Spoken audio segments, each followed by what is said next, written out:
Hey guys, what's going on? Welcome back to another episode of our college football rankings. Another week went by, so we have some more rankings for you this week. A few big games went on this week. We are at the point of the season where we are going to see a lot of teams not playing either this week or next week or the week after that. So a lot of these rankings, they may be a little hard to move teams up and down, especially if they're not playing. But with that being said, we'll get into it. Starting at the 25th spot, I have Fresno State right here. A few teams fell off this week, so Fresno State comes in. They were unranked for me last week. They have Wyoming next week. They've looked solid so far. So as long as they continue with these games, they should be on here for a little while. Yeah, for sure. And at 25, I have Maryland. Obviously, Tulia Tagovailoa has been playing really good this year. Last game, he just threw 350 yards and a touchdown against Indiana, who isn't the worst team or anything. So I was pretty impressed. And at the end of the day, they're an undefeated Power Five team with a really good offense. So I feel like it's about time they get ranked. I don't have super high projections for them the rest of the season. A Big Ten play can be tough, but they've looked good so far. I think 25 is more than fair.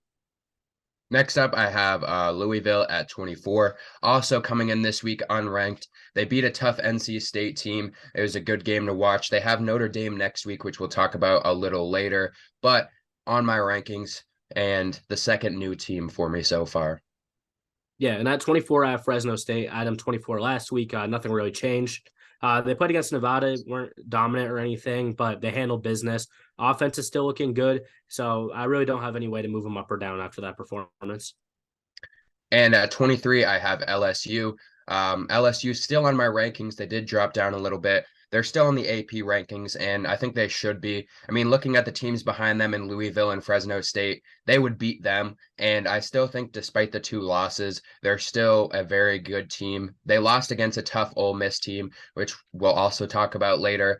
But as we've seen, 500 total yards and 5 touchdowns from Jaden Daniels, and it was a back and forth fight. They ended up losing, and this LSU team is, I got to give them props because I mean, they're one of the only teams in the country so far that we've seen that has played a really tough schedule to start the year. There is some that we'll see towards the end of the year. And I know this may hurt LSU right now, playing all these tough games, and they may be out of the SEC race.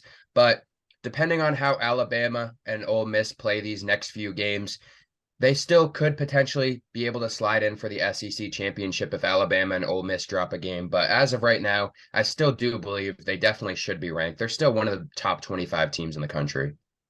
And I'm sure you guys have noticed in my rankings, LSU is not there. For me at this point of the season, I do think LSU is probably better than some of these teams lower down, but their resume is just much worse. I don't have a single team on here that's lost 2 games, and I don't think LSU is good enough for me to go against that. Do I expect them to come back up on here later in the season? I'm sure they will. They're a good football team, but the resume hasn't impressed me. Alluding to a team like Missouri, whose resume has impressed me, I have them at 23. They weren't as convincing as I'd want against a team like Vandy, who is back to being really, really bad this year. But Brady Cook is playing exceptional, and Missouri will be playing LSU next. So I think that's going to be a good head-to-head matchup. Do I expect Missouri to win? Not really, but they're the team that's ranked here because they're undefeated up till this point, and LSU has been struggling a little bit, as you mentioned. So Missouri at 23, the LSU game is going to be really big for both sides. It's, a bounce back for LSU or a prove it game for the Tigers or the Missouri Tigers, I should say. So that's going to be a big one to look out for. Yeah, and speaking of Missouri, I have them in my 22 spot. Brady Cook, 400 yards, 4 touchdowns. They're going to play LSU next week. So a big game for both of those teams. If Missouri can come out with a win there, absolutely massive for them. LSU is favored. So even if they go on to win that game, continuing to move up, either one of these teams, which I have at the 22 and 23 spot, it's going to be a good game to watch next week. For sure. And at 22, I have Louisville. They had the week off, but they moved up a couple spots for me just because their win over Boston College is more impressive than what I've been seeing some of these other teams doing. I really do think they could compete with Notre Dame this weekend. We'll talk about Notre Dame going forward. Obviously, got a big win over Duke, but this Louisville offense is super fun to watch. They do a lot of things well. And Notre Dame, although they've been winning, we'll talk about it later, they haven't been as high powered as we saw at the start of the year. So I think this Cardinals team is really solid going forward. They bump up a couple spots without winning a game, which I'm sure some people will be mad about. But I think they're hanging around this 20-ish spot for best teams in the country right now.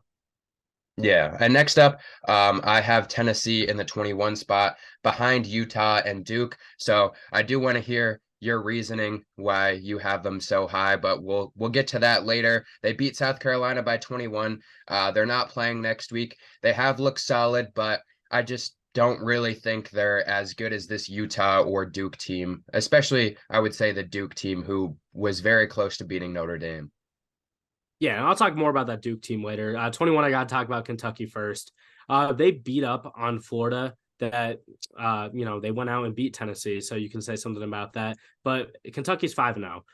Ramon Davis is that guy. He looks like that's one of the best running back games I've seen since we started covering college football. That's the third most rushing yards in Kentucky history. That dates back, to when teams didn't even utilize the forward pass. My point is the rushing attack is really, really solid, and they're 5-0 in the SEC. They obviously have a big matchup against Georgia soon, and I think there's going to be some criticism because Kentucky is not on the same level as Georgia, but it's going to look like a ranked win for the Bulldogs, assuming they figure it out. But I think this Kentucky team is deserving. I think it's an unfair criticism to say that.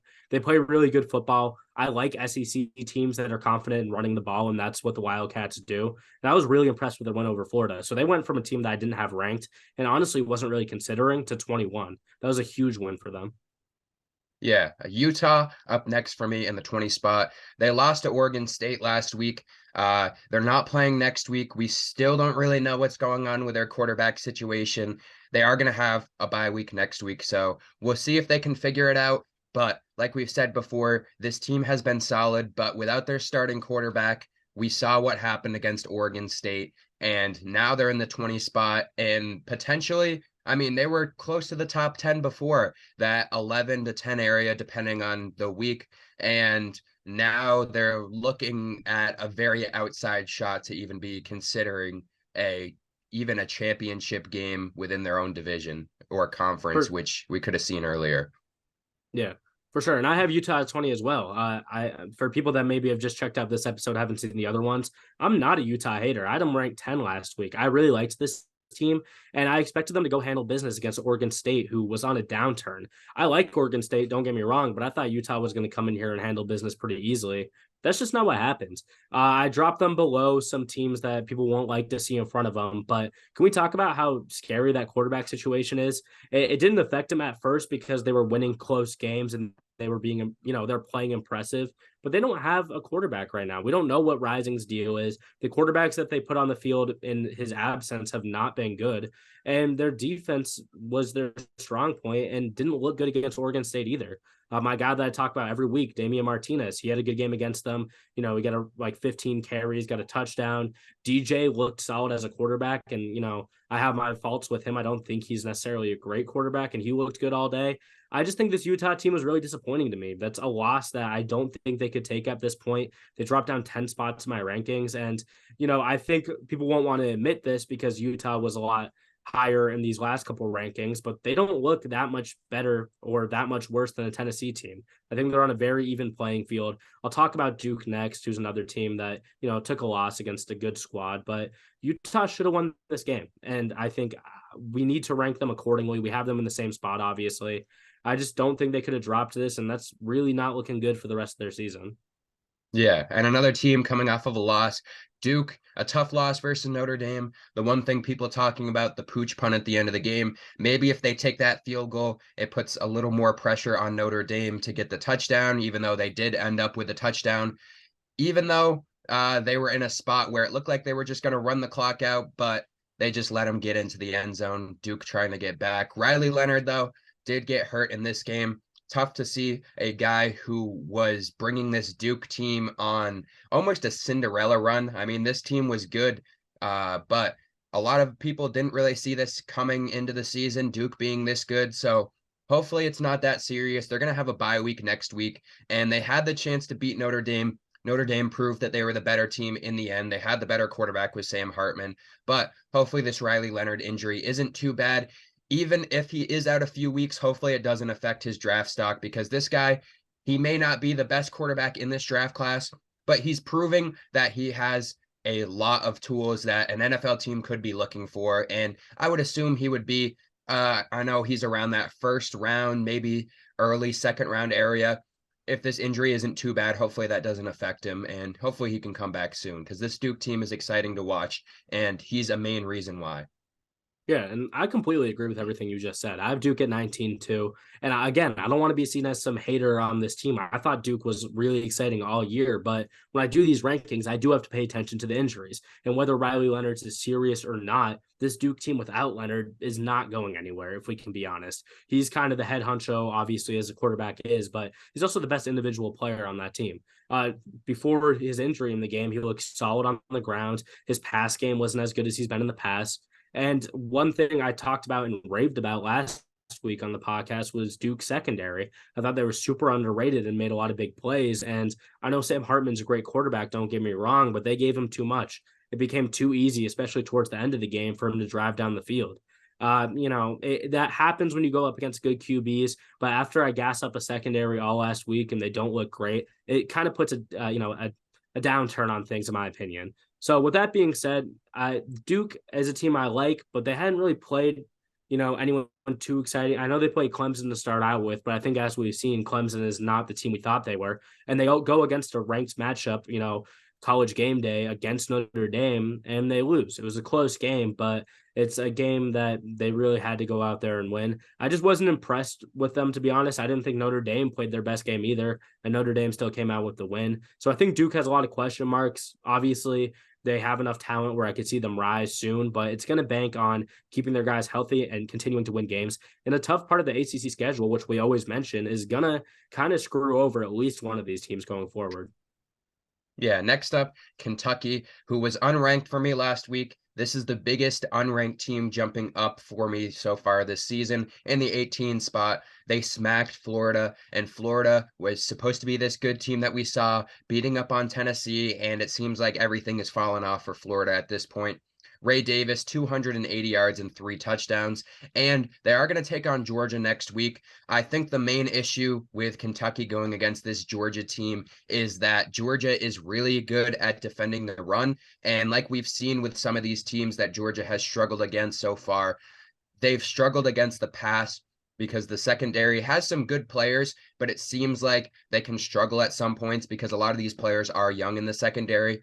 So I'm not really sure if Kentucky really has the chance. If it was in Kentucky, that's different, but at Georgia, I expect Georgia to get it done. It should be a good game. I don't think they're going to get blown out, but like I said before, Georgia's very good at defending the run. We know this, and that's why I don't really give them a chance to win this week, but they're at 18 right now. Even if they lose this game against Georgia, it'll be interesting depending on how the game goes if they'll be ranked next week, but they're still a very solid team, and I expect them to be on the rankings by the end of this season. If this is their only loss, then that would be great for them. They're a very solid squad, as we've seen with the run game, but it is going to be tough against the number one team. Yeah. And at 18, I have Tennessee. I know higher than most, but this is the high-powered offense that we've expected to see from Coach Heupel. Obviously, we saw it last year with Hendon Hooker. Joe Milton didn't have the best individual performance, but this team racked up almost 500 total yards against South Carolina. The biggest question mark of this Tennessee team is their defense. And I know South Carolina isn't a powerhouse, but they're a team that always gives Tennessee some trouble. And Spencer Rattler is still one of the better quarterbacks in college football right now. With that being said, they forced the Gamecocks into fourth downs and punts over and over again. And although Tennessee obviously was disappointed to drop a game against Florida this year, this is still a team that people had hanging around, the top 10 range in their preseason rankings. It is a good team. There's a reason people were high on them. And these South Carolina and the upcoming Texas A&M game were circled on their schedule as games that you can't drop, you can't look disappointing in. And Tennessee came out and looked good against South Carolina. It's what happens. They're getting all their running backs involved finally. It's not just Small. It's not just Jalen Wright. They're getting all the guys on there. They're getting, a good split snaps of carries. And the defense just needs to continue stepping up. I know that they looked bad against Florida. They looked real bad against Florida, but going up against South Carolina, which I see as a team that's not that far off from Florida's skill level, I don't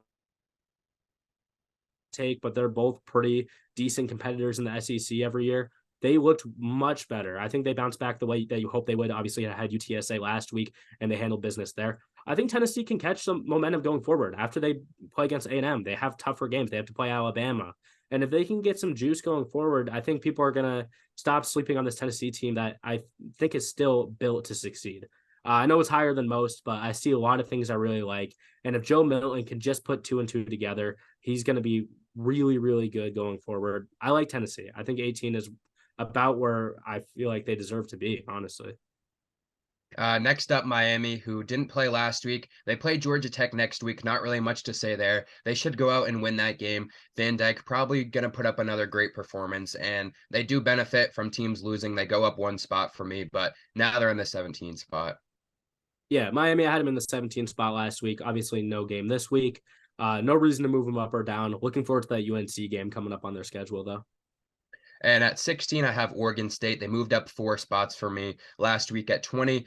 They beat Utah. They held them to 7 points. They take on Cal next week, and that was a big game. Obviously, the rushing attack did very well for them. The defense looked good. And like we said before with Utah, not really having a good quarterback situation right now. I think they're looking like a very solid squad. The rest of this season is going to be big for them. They still have a few big matchups coming up, but in the Pac-12, we'll see what happens with Oregon State, but they're looking pretty solid as of right now. For sure. And if Oregon State dropped this game, I think that would have kind of told the story of their season. This was a must-win game for them. And they came out and beat a Utah team that, I had ranked top 10. They looked really, really good. I think their defense is the most impressive thing to me. Obviously, I talk about DJ, I talk about Martinez. It seems like every episode, but their defense came out, and a Utah team that had made things work without a real quarterback. Oregon State decided they were going to plug up the run game, and Utah couldn't get any run going, so they had to rely on their quarterbacks, and we saw what happened. I think that was just a well-coached, impressive game from Oregon State. And as you mentioned, going into Pac-12 play, anything can happen. If this Oregon State team can upset guys like Washington, Oregon, USC, any of those guys, then they're looking good going forward. I think they have a lot of pieces. Maybe their year isn't this year, but I think they have a lot of great guys on their roster. And this Oregon State team could really be one of the competitors going forward. I think they've impressed me so far. And that Utah game was really the saving grace of their season so far. Yeah, and at 15, we have Ole Miss here. I know there was a lot of people that kind of wrote them off for the end of the season. I know you weren't very optimistic about them for the end of the season, but they come in and beat LSU. Jackson Dart kept his composure, and Quinshon Judkins, which I talked about every single week as being disappointing because I felt like he was one of the best running backs in the country, finally had a great game this week, 180 all-purpose yards and 2 touchdowns. This team overall, with Jackson Dart at quarterback, who is still young and he's still figuring it out, looked great against LSU. They were up and then they were down and then they came back and the defense looked good. It was a great SEC game. And overall, I mean, this LSU team is very solid. So a big win for them. They're going to take on Arkansas next week. And I'll talk about it a little later. Alabama taking on Texas A&M next week on the road, which is going to be a potential trap matchup.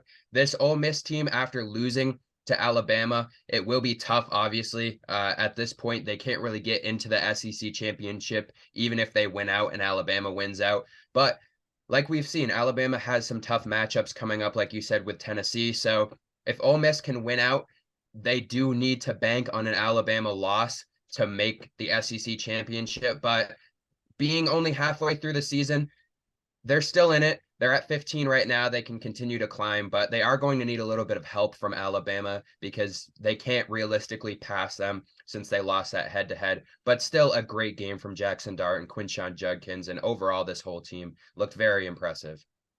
Yeah, that was a great game. At 59 of Washington State, they had the week off, and they should be happy they jumped up a couple spots. Even in the AP poll, they're a lot higher.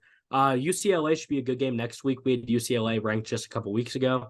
And it's kind of crazy to think that we live in a world where Washington State could be in the top 10 coming soon. I mean, this is something that I really did not see coming. I liked Washington State, but I wasn't as high on them as I expected to be. But obviously, Cam Ward so far this season has looked incredible.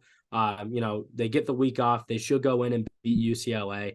And they're only climbing up. They're super hot right now. And, with Duke taking that loss to Notre Dame, maybe Washington State is the new Cinderella story in our rankings. Yeah. And Next up on these rankings, I have UNC at 14. Didn't play last week. They have Syracuse next week. Drake May has another chance to go out there and prove why he's the second best quarterback in this draft class. And we'll see if he can next week against Syracuse. They do get to move up with some losses, sitting at 14 now. Yeah, and you mentioned Ole Miss. I have them at 14. I mean, just looking at their schedule, they got a tough game against Georgia, but they realistically could win every other matchup. And who knows? Georgia, we'll talk about them later, isn't looking as strong as we expected. That could be an upset watch game. You know, we're a long ways away, but it's just something to think about. Jackson Dart looked great. Judkins looked great. Obviously, letting your defense allow so many points is difficult, but you're going against a guy like Jane Daniels, who is a Heisman candidate, and he's going to continue to be all year. So Ole Miss showed a lot of great things. That offense is electric. So they have a lot more season to play, as you mentioned. That Alabama loss hopefully doesn't sink them too much because they are a really good squad. I'm excited to see what they do going forward. They're really a team that, you know, they just put up 50 points on LSU. They could put up 60 on most teams in the country.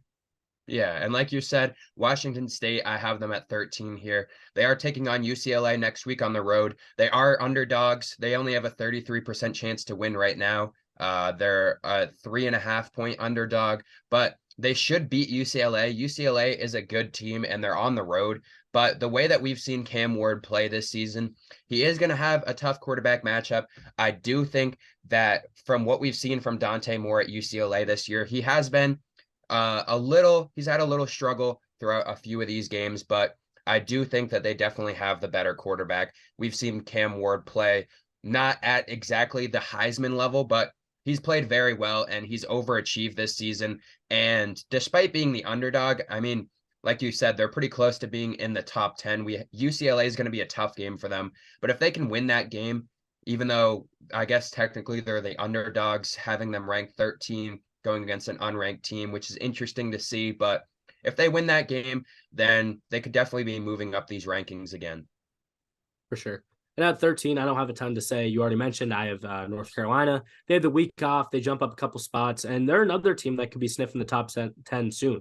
They have the talent on the roster for it, undefeated up till this point.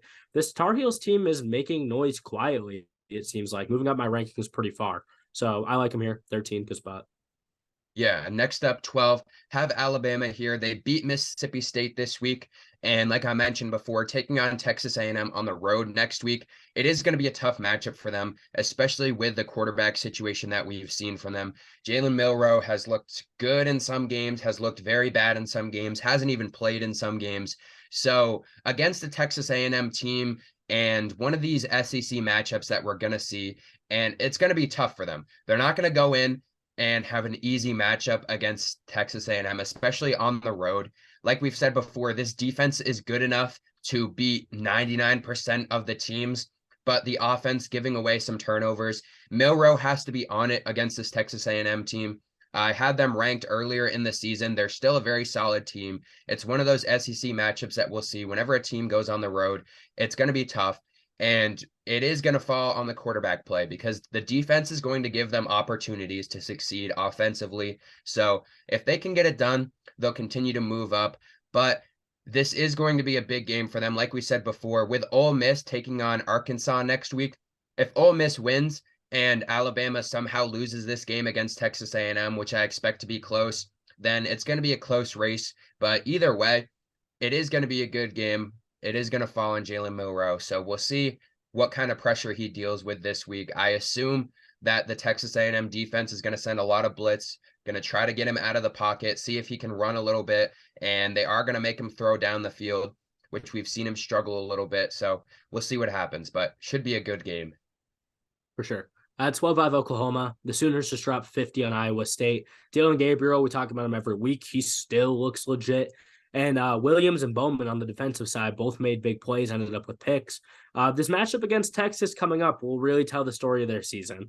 Looking ahead at their schedule, if the Sooners beat the Longhorns, they could probably win out. And if they beat Texas and win out, I mean, are we going to be putting them in a playoff spot? I think we feel almost have to. So they have a lot on their shoulders this week, or going forward, I should say. And they just have to keep that high powered offense chugging. Dylan Gabriel, as I've already mentioned, he looks to be legit. And Quinn Ewers is a guy at Texas who I think looks to be legit as well. So that should be a really fun QB duel. Obviously, we saw Ewers step up over Alabama earlier this season. Texas has played some tough games. So I think this Oklahoma one, which obviously is a rivalry game as well, it's not going to be easy. I'm not going to make predictions this far in advance for that game necessarily, but I think Oklahoma could shock the world and go in and win that one. And as I mentioned, if they do, are we putting them in the playoffs? It'll be a fun discussion if it happens, but as of now, Oklahoma's still hanging around that 12 spot for me.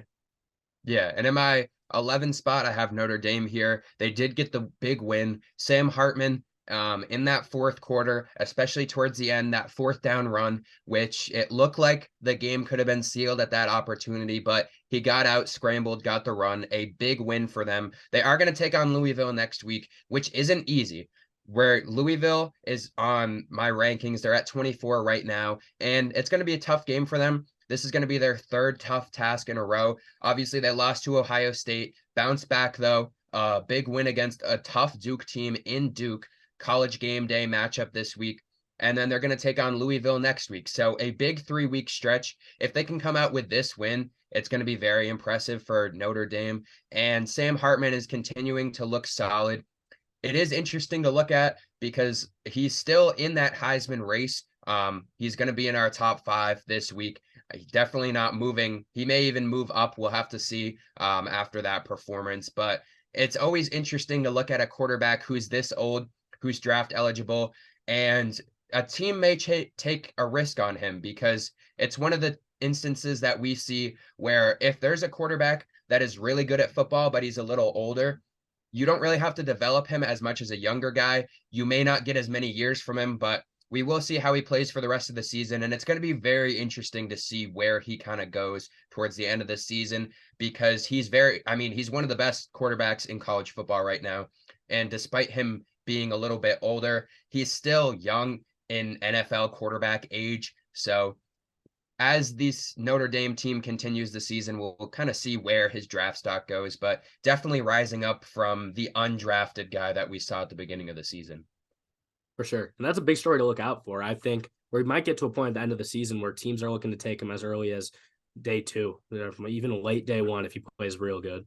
But at 11, I have Alabama. I think Jalen Milroe looked really solid against Mississippi State. Obviously, the QB room has not been going super well for Alabama, but I think we're finally at the point where they can commit to Milroe as the guy once again.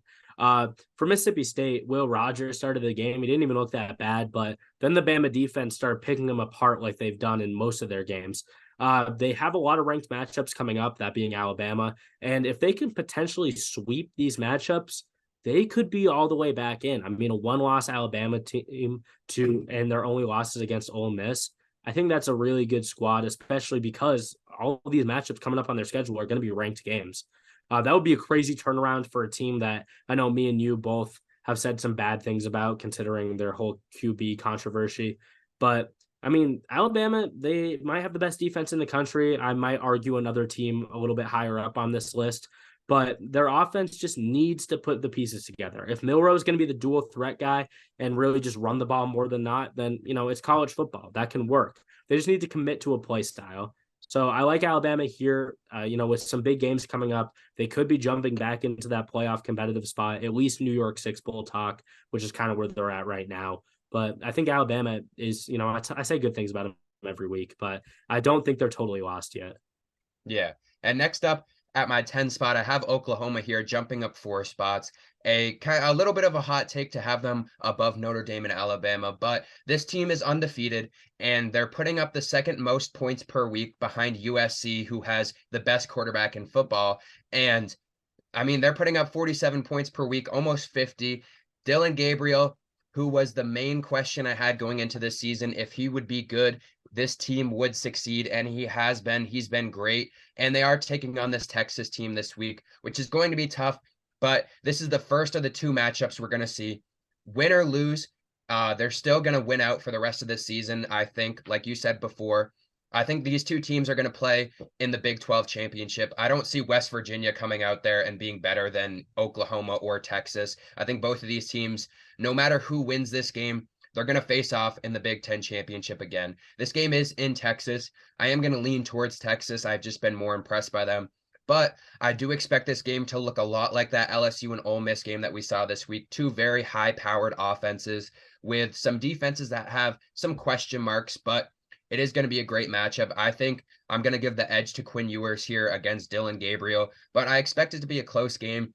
And even if they lose this game, they may drop next week, but they should win out for the rest of the season, like you mentioned before. Their schedule not too tough. I would say probably the toughest matchup for them will be against Kansas on the road. Kansas is definitely a solid squad from what we've seen this year. They should go out there and beat UCF, BYU, TCU, West Virginia, Oklahoma State. So a big matchup against Texas, but I do think these teams will see each other again at the end of the season, win or loss.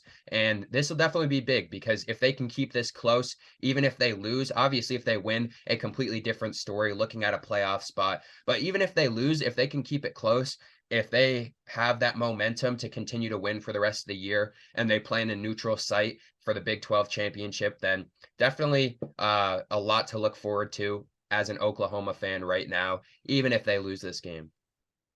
For sure. And at 10, I have a team you mentioned earlier. I have Notre Dame. Big bounce back win for them. And obviously, they made Duke's offense look a lot worse than I thought they were. So, got to give credit to the defense on that one.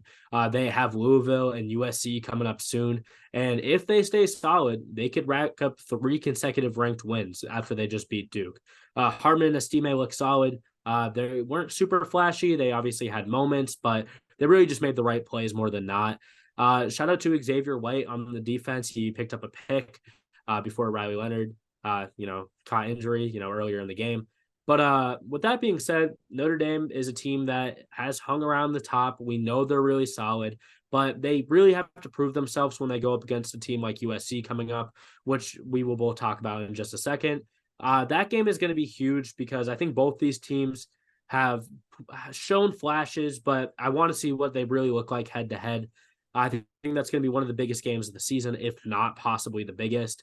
But, just focusing on the now, Notre Dame looks good. They really needed this win, obviously. If they lost, they probably would have been hanging around our 25 spot. This really would have sunk them. So they did what they had to do. Hartman, he's going to lead this team far. He's obviously a seasoned veteran with, a tremendous amount of talent. So I like what the Fighting Irish are doing. And I do have high expectations for them going forward. I think they are going to catch wins in, honestly, probably both of these games, Louisville and USC, but we'll have to see what happens next week before we start banking on a USC win or anything. Yeah. And next up for the 9, 8, and 7 spots, 3 Pac-12 teams. My rankings are staying the same this week. I have Oregon at 9, Washington at 8, and USC at 7. Starting off with Oregon, Bo Nix had 4 touchdowns versus Stanford. They aren't going to play next week. This team is still solid. And like we've said before, Washington State with a win against UCLA could definitely move up. They're close to the top 10. So these 4 teams going against each other, we'll see them all match up throughout the end of the season. It's going to be a photo finish because what we've seen from Oregon, Washington State, and USC specifically, all 3 of those offenses, some of the best in the country. All 3 of those teams have 3 of whatever you want to picture it, 3 of the top 5, maybe top 4. You could even argue 3 of the top 3 quarterbacks right now. These 3 teams have been great. And Washington up at 8. I know a lot of people are putting movement towards them to get towards the top. They did have a 2-touchdown lead. They let it slip a little bit versus Arizona. They still won. This is Penix's first game this year with no touchdowns. Despite that, he still had 360 yards. Washington isn't going to play next week either. USC, very different game for them. They were up 34-7.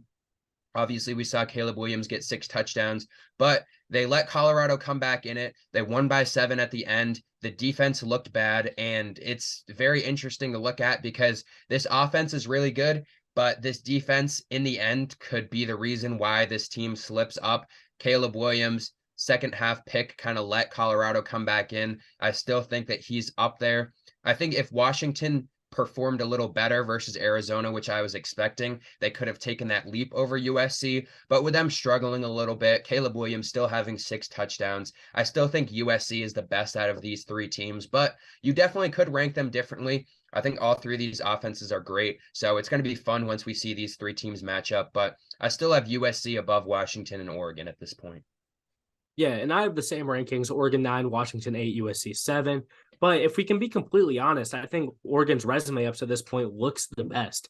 They have beat teams, and it hasn't really even been close. And comparing them to USC, they murdered Colorado, while USC kind of had a tough time. So that's definitely something interesting to look out for. But I do think USC and Washington are both better than Oregon. I'll keep Oregon at 9.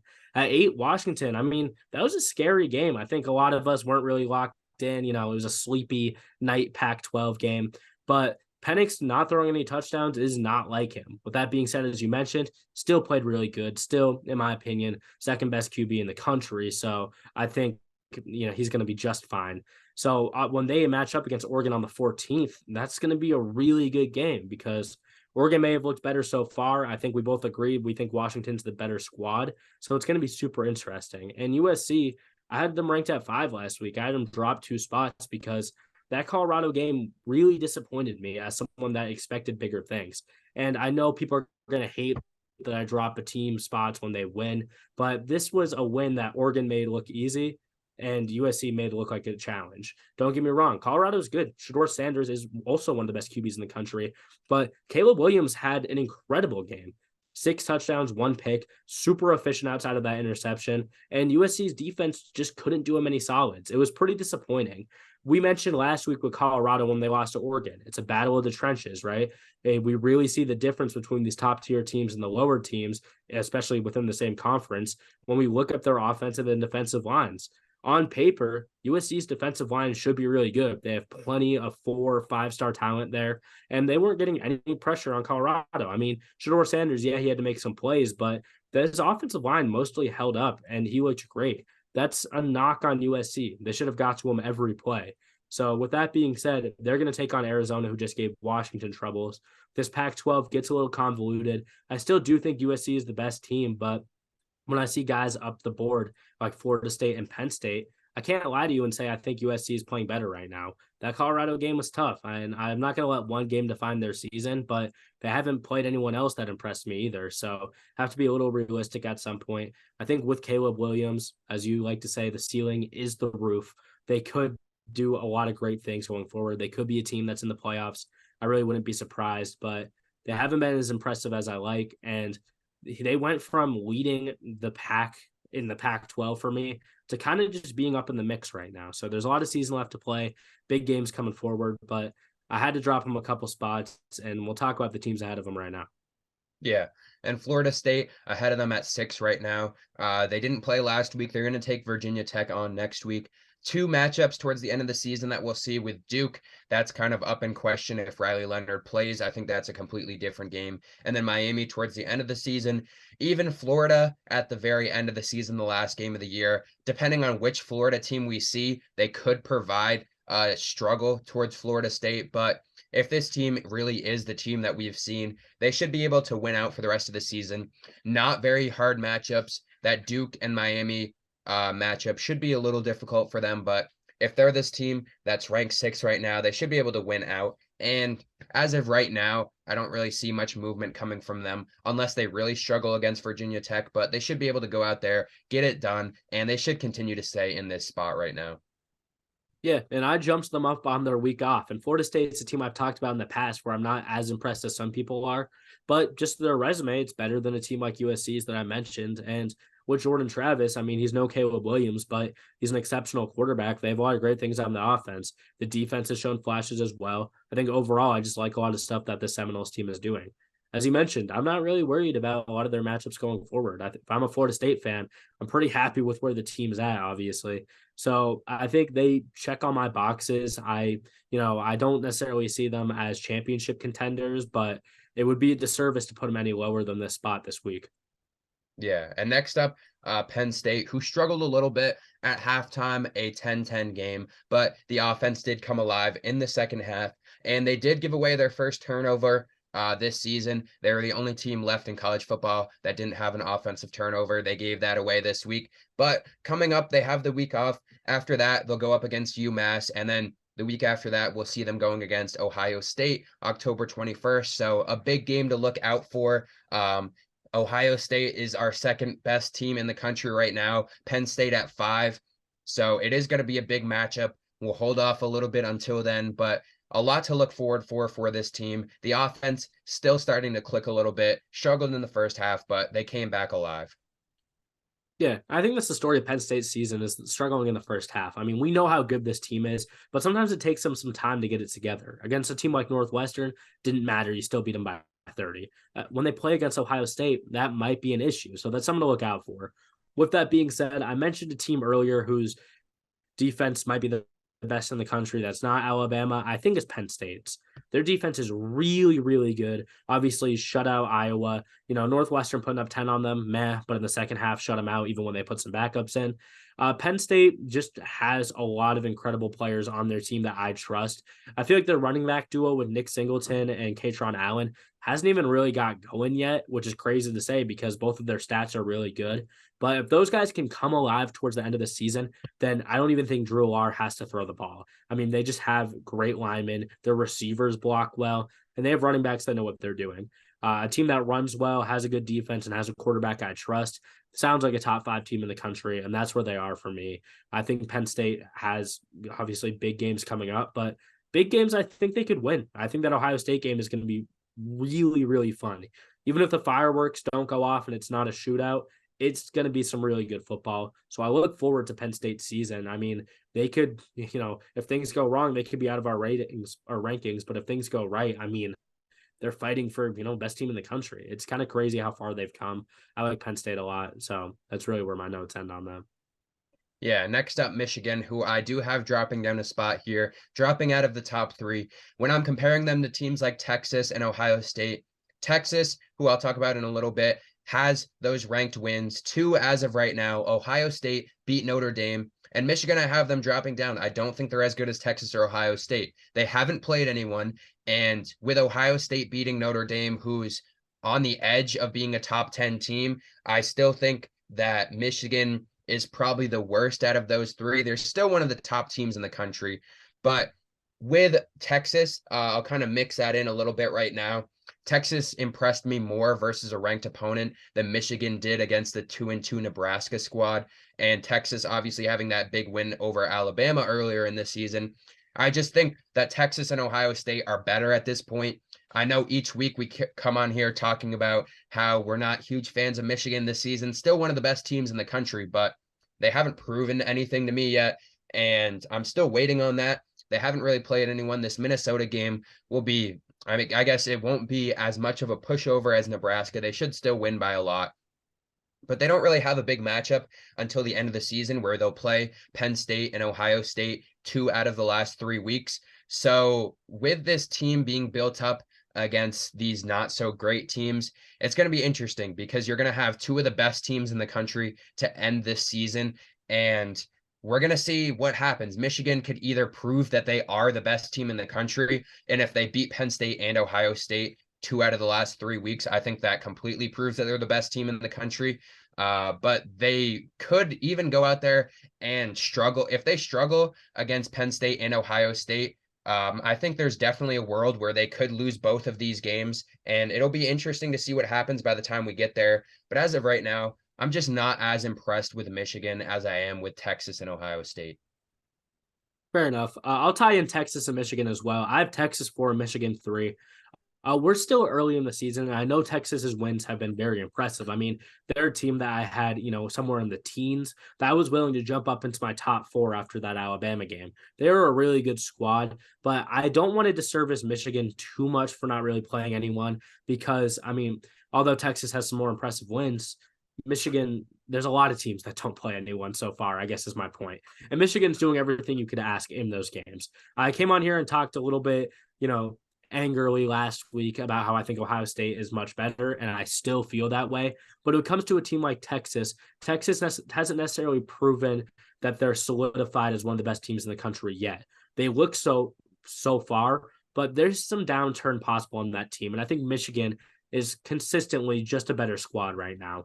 I want them to play tougher teams, but it's not going to happen until November when they get Penn State. And for the moment, it feels wrong to drop them after they keep beating teams by, 30 to 40 points. They're doing what they have to do. And if you think Texas is more impressive because they go out and beat an Alabama team, I completely respect that, but I can't justify dropping Michigan after how they've been playing so far. I think Quinn Ewers is awesome. I think that Texas team will be fighting for a playoff spot the whole rest of the year, but they haven't, they haven't shown that they're made for that spot, consistently throughout the season yet. They have that Oklahoma game. And if they beat Oklahoma and they impress me there, I could see them overtaking Michigan easily, especially while Michigan drags on and plays Minnesota, Indiana, Michigan State, teams that just aren't as good. But for the moment, I'm going to keep Michigan higher up. And when I talk about a team like Ohio State, the vibe is going to be much different. I don't think they're on that level yet.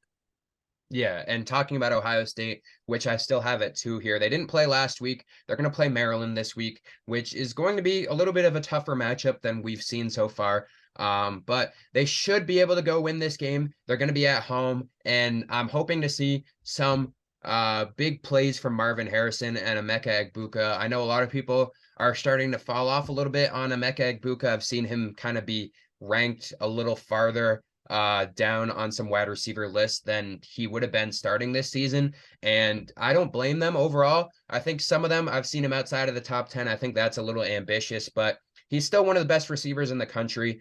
And usually, if you have two great receivers on the same team, you may not see a lot from both of them. But as we know, this Ohio State offense is very good. And I think they're still the second best team in the country. So hoping to see a little bit from them.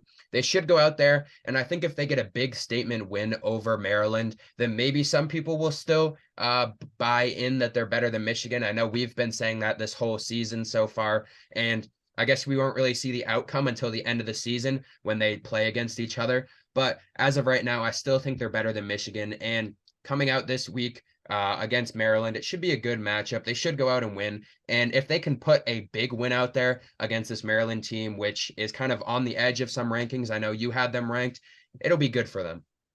For sure. And we talk about teams like Texas and Michigan. Michigan has been consistent, but they haven't played anyone. Texas, hasn't been consistent, but they've got big wins. I think Ohio State is the perfect mix of both. And that's why they're the second best team in the country for me. Not only do they beat up on Western Kentucky by 50 and, they beat Youngstown State by 4 touchdowns, they have a win against Notre Dame. And Notre Dame is a team that we both have in that top 10-ish spot. So I think Ohio State not only has looked consistent, played the part, and they have the bias of being high in everyone's preseason rankings. They actually have a big ranked game to show for it so far this season. And I think that's partially the benefit of scheduling harder opponents earlier in the year or choosing to play a team like Notre Dame. Those things don't happen by accident. They choose to do that, and it paid out for them. Their offense looks really solid. Obviously, Henderson is a good back. McCord is a good QB, and they have the best wide receiver duo in college football, at least top 3, if you argue with me. I mean, they check all my boxes. I think Ohio State is really, really good. And I think they're good enough where I could see an argument putting them number 1. I know some people want to put Michigan 1. Some people want to put Texas 1. If I had anyone that was going to jump Georgia this week, it would have been Ohio State. I think they're the only team that deserves it. And I'll let you start to talk about Georgia, obviously as a Penn State Georgia hybrid fan, but also both of us have them ranked number 1 in the country. I mean, why are we keeping them there? Yeah, and like you said, I think if Ohio State played last week, then I would have felt comfortable moving them up. But at the end of the day, Georgia still beat Auburn. It was a tough game. It shouldn't have been that close, but it was in the end. A lot of people saying that Brock Bowers bailed them out, even though Brock Bowers is a player on the Georgia football team. And if he's going to bail you out, I mean, he's a guy on the team. And I think still probably the best player overall in college football. At this point, this team has still looked solid. They're going to go against Kentucky this week, and it's going to be a tougher matchup. They should go out and win, like I said before. They're very good against defending the run, so they should be able to beat Kentucky, and it'll look a little better for them on their resume. One of their first ranked wins this season. They are going to have a tougher matchup towards the end of the season, like I said before. They're playing Mizzou, Ole Miss, and Tennessee. 3 straight weeks to end the season. They have Georgia Tech to end the season, so that'll be a victory for them. But those Ole Miss, Missouri, and Tennessee games, those are going to be tough. Those aren't going to be easy in November. And this Kentucky game should prove a lot because a lot of people are saying this Georgia team is beatable. And it is. I mean, they've shown times that they could be. Against South Carolina, we saw that. Now against Auburn. So with Kentucky being a ranked team, being the best team that they've seen this season, if they really are beatable and they show that, then Kentucky should go out there and potentially beat them. But we'll see what happens. Carson Beck, still a young quarterback, his first season playing. That was his first road game, and they still got the win. So great teams figure out how to win when there's adversity. They still won the game. If Ohio State played and they played this week and potentially won by a lot, very different. But like you said before, I still think they're better than Ohio State. They're better than Texas. They play any of the other, if they play any team in the country right now, I still think they're winning these matchups. They have struggled a little bit, but a lot of people are saying they shouldn't be number one. But when you ask them who they should be number one, they can't really give you an answer. So yeah, I mean, I'm just going to keep it simple. I think Georgia's still the best team in the country. I think you bring up a great point. It's probably the same for me. If Ohio State got a win this week, a good win, or, a convincing win, I could have jumped them, but I can't jump. Ohio State's the second best team in the country, in my opinion. I wasn't thinking about jumping Michigan or Texas in the number one spot, considering the teams they played this week. So Ohio State was the only team that had a chance to jump Georgia after they had a tough game against Auburn. They still won, and Ohio State didn't play. It's not really the Buckeyes' fault or anything, but I'm not jumping a team to number one after not seeing them for a whole week. Georgia is playing, they've had two tough games, one against South Carolina, one against Auburn, but those are SEC matchups. I mean, in conference, I don't think either of those teams are pushovers. I actually think both of them are pretty solid, no matter what their records say. Those are games that are tough, and Georgia should have looked a lot better, but they didn't. But I'm not going to slide them all the way down for it. I anticipate them to go beat Kentucky pretty good. And then I think we're having a completely different conversation next week. Their defense is incredible. They have offensive playmakers. I mean, their coaching is next level. Their special teams are good. I mean, everything you want, Georgia has. If a team like Ohio State picks up good wins while Georgia continues to struggle, I'll bump them down. I have no problem doing it, but that's just not what's happened yet. I think sometimes when people do college football rankings, they're a little bit too anticipatory. They expect Georgia to go and struggle going forward in Ohio State or Michigan or Texas to keep looking amazing. Nothing says that any of these other teams can't slow down. If this is Georgia's, skid of the season where they go undefeated and, keep winning, then I think that says more about the Georgia team than it says about us that are ranking them. So still the best team in the country for me. I'm willing to move them down, especially if Ohio State continues to play the way they are. But as of now, still the number one team in the country. Luckily for us, we do this every week. So we'll be the first ones to tell you if either of us change our minds, but we don't have to do it so soon. That's my opinion on that. And like you said, we'll see next week Georgia playing that tough Kentucky matchup, Ohio State playing a tough Maryland matchup. So we'll see what happens. We're going to have some big matchups too. A lot of teams are off next week, but the teams that are playing, we're going to see some big matchups for them. So we will see a little bit of shakeup in the rankings next week, some big games overall. And like you said, we're on here every week. So if something changes, we'll let you know. And next week, there will be at least one thing that changes, and you guys will be the first to know. Absolutely. Been loving doing these. It's obviously fun to come here every week and talk about college football. And with a week ahead of us where a lot of teams aren't playing, but mixed in are a couple of huge games, there might be a lot of shakeups. So, I mean, look out for next week. Look out for a fun weekend of college football, and we're happy to be back when we're back to it. And we'll see you then. See you.